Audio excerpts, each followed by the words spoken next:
In Ghana, access to quality healthcare, particularly the provision of essential services such as kidney transplant and related treatments, are largely non-existent or very expensive, thus above the reach of the average citizen. This puts the lives of many with financial difficulties at risk since they cannot afford the treatment but rather depend on the support of government or philanthropists. Health professionals have, as a result, described diseases such as chronic kidney disease as a public health challenge. At the pediatric nephrology unit of the Komfo Teaching Hospital, averages of 150 kidney disease patients are admitted annually. Health officials have raised concerns regarding the huge cost of treating kidney disease for the average Ghanaian. Out of about 1,000 outpatients who visit the pediatric nephrology unit annually, only a few return to access health care due to the costs involved. Doctors here say an average of 25 children with end-stage kidney disease die annually as a result of the lack of pediatric hemodialysis units compounded with the lack of kidney transplant facilities in Ghana.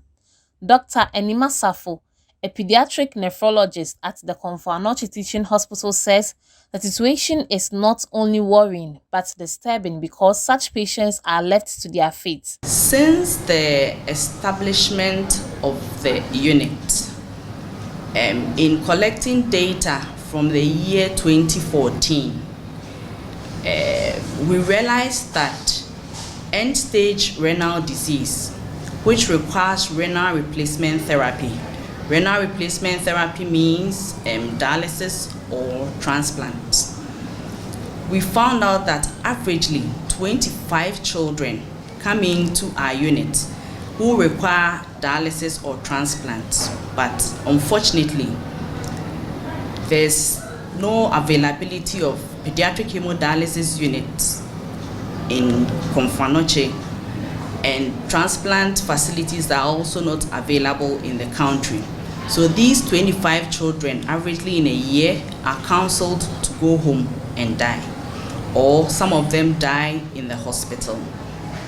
There's, however, another form of dialysis which is called peritoneal dialysis, which our unit from the year 2012 has established, and we do this for patients who have acute kidney injury, and we have a success rate of 50%, and averagely per year we do about between 30 and 35 patients go on acute dialysis, and we do peritoneal dialysis. There are two forms of dialysis. One is peritoneal dialysis and the other one is hemodialysis. So for us, for acute patients who suddenly have a decrease in their renal function, we are able to do peritoneal dialysis for them. And since 2012, we have done acute peritoneal dialysis for 225 patients up to date.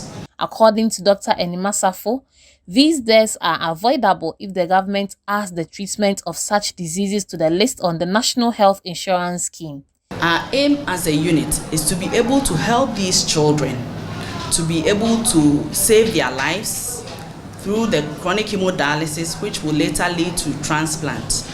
Although transplant is expensive, for going through the process of transplant and let's say 3 months medications, you will need about $40,000 to achieve that.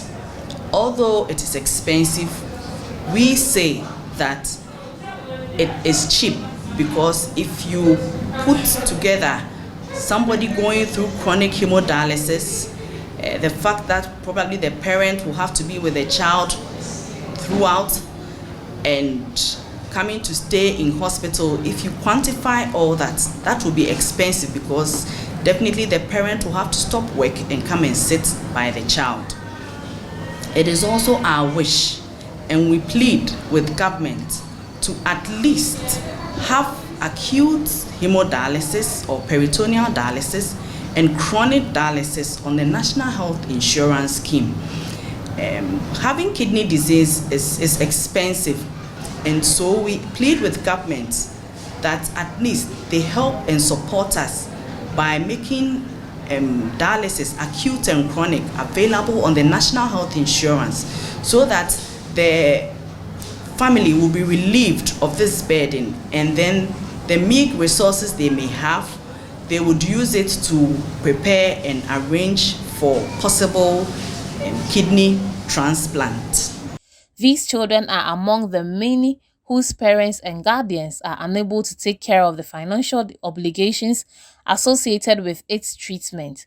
Without any special or divine intervention, these children will end up to be part of the 25 people who are advised to go home and die annually. Some parents whose wards are suffering from various stages of kidney diseases say they are helpless. They are thus appealing for government support. Me pampunya be 2 years. Oda sorry na wahonhono na dene ba e Konfanoche he na ni yi e be fi e be jeje cycle o Konfanoche e be 6 months o de dro so sa and off ba ne ko ti yesre hiamwa o aban o so be boaye inso hwan kakra yare bia se eya abofra ekawom pa because bibiana ko labs and labs no insurance in take care of it.